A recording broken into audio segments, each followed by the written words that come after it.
Welcome to Module 1 of Thought Catching. I am so excited you're here. So today's lesson, the lesson that you're going to carry through this week, is going to be about identifying the thought. I know some of us are literal verbal thinkers. We think in words and sentences and ideas, and then some of us are visual thinkers and we think in images. And this process works for both of those things. I'm so excited for you to be here. I've used this method for over 12 years now, and Olivia and I use it together with each other and separately on our own. If you've ever gone over a situation over and over and over again in your head, or had that oh, I can't believe I said that moment after a conversation, or that thing you should have or could have or would have said after a conversation, or you have a memory that recurs every time something similar starts to happen, and you're wondering where the heck it came from, like why is this issue still showing up in your life, even though maybe you haven't seen the person from the original instance in 15 years, but it's something that keeps happening to you, or it's something from when you were like 6 years old and you never thought of it again, and then something just occurred, either on social media or at work, where someone made you feel like that small little 6-year-old kid again, but you can't pinpoint it. This will help you with that, and it is the beginning of a new way of being. Initially, when we ask why to a thought or a situation, we respond a certain way. Physically, we kind of go, ugh. Like that's the only way I can explain it. It's just kind of like, oh, I just feel gross. Or like you either want to run, or you want to just hide, or you want to ignore, or you try to like justify, or you try to appease the catalyst of the thought or the situation. So we don't always know how to articulate what we're feeling. Sometimes we can pinpoint what caused it.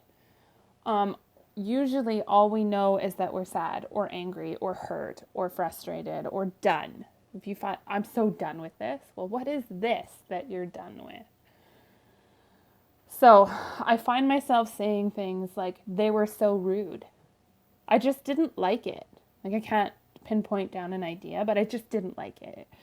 It made me angry. It made me uncomfortable. I'm just grumpy today. I'm so impatient and I don't know why. I'm really, really tired of this. Whatever this is, it's not specific, it's general. I just got anxious. I get anxious all the time. It's like part of my normal life. I just don't know why.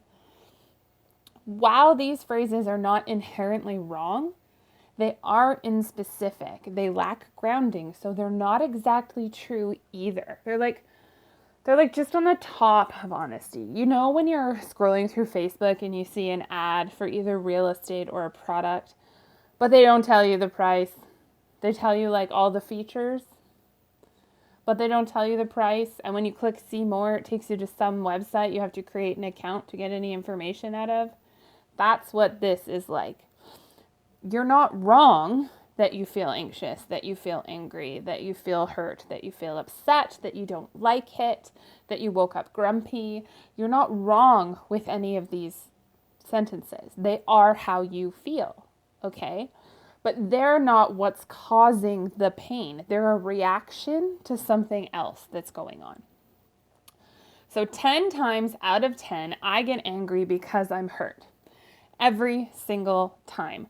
I'm never hurt because of something that made me angry. I only react, my personal experience, I only react with anger because I don't want to feel vulnerable enough to be hurt, to admit that someone got close enough to hurt me or that actions hurt me.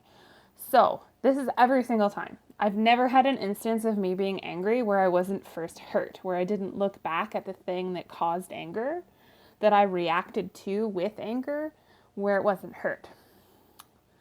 So someone says something or does something that hurts my pride, my ego, my security, or my self-esteem.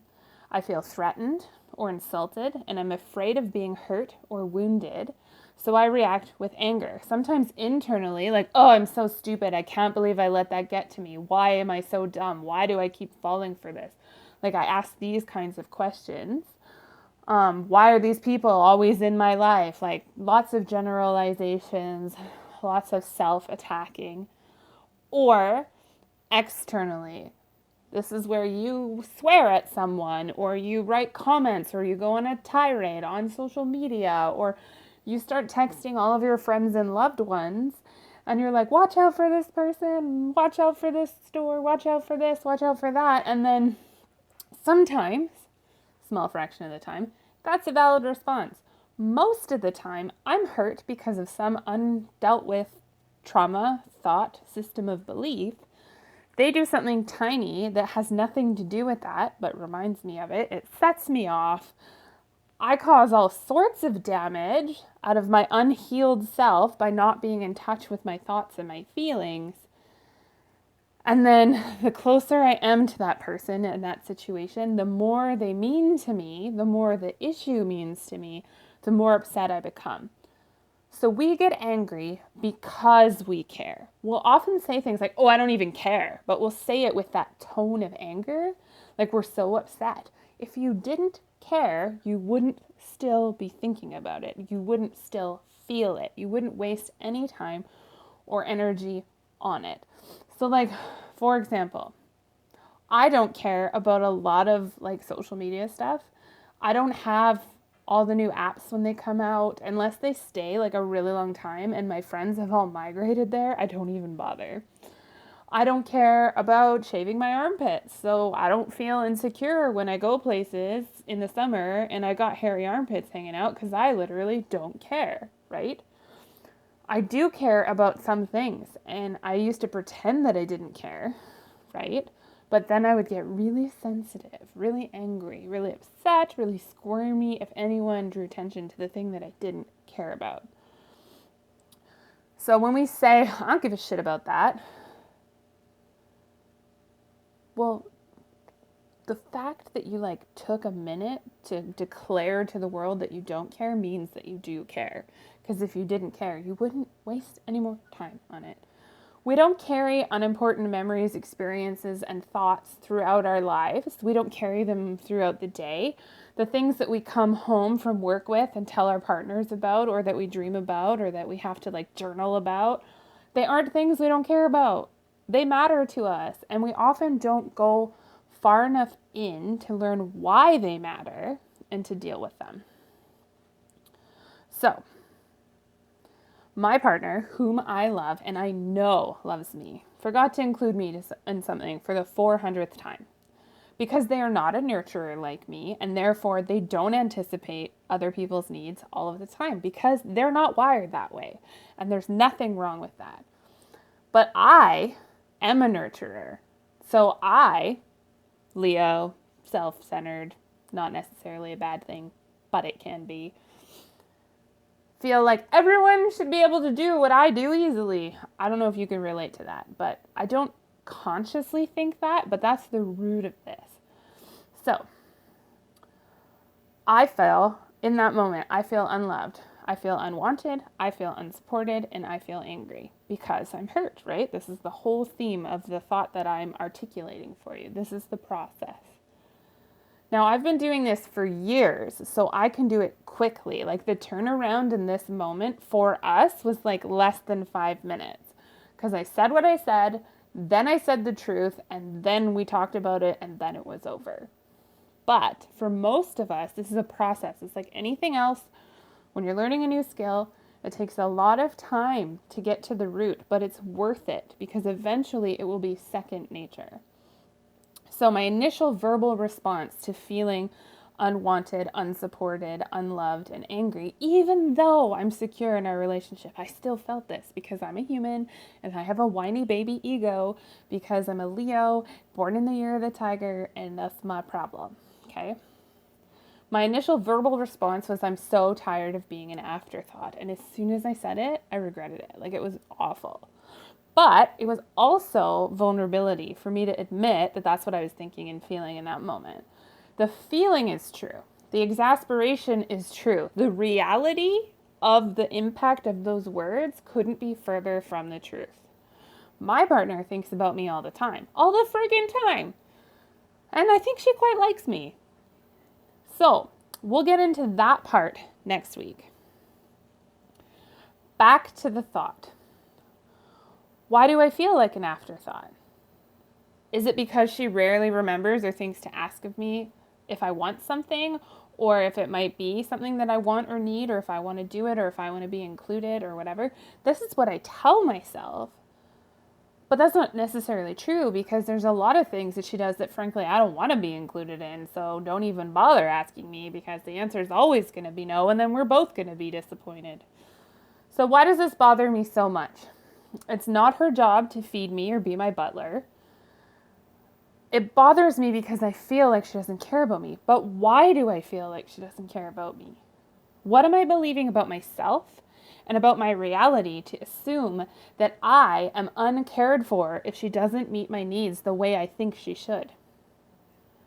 My whole life, I have had to meet my own needs. And part of feeling loved and cared for and supported for me is someone anticipating those needs, because that's how I show love. So why am I angry at my partner for my entire life's trauma of having unsupportive parents and unsupportive family members and moving all the time and never having close relationships and feeling like I have to do everything on my own? And then I finally have someone in my life, and then all of a sudden I'm still doing it on my own? Do you feel this? Do you feel this? Do you recognize this in yourself? Okay. I'm not angry at her. I'm hurt because I haven't dealt with my past. So when something feels similar, it just adds to the pile, and then it feels worse. And then all those feelings plus this little bit more, it's a lot. So let's do a thought together that is a little less intense, okay? Have you ever woken up and had a completely weird start to your day? Bad sleep, burnt the toast, no hot water, the power's out, whatever it is. You just think, oh, today's going to be such a bad day. I can just tell. What do I think about my reality and the world and how it interacts with me from that sentence? I can just tell today's going to be a bad day. I don't have control over my circumstances. Life just happens to me.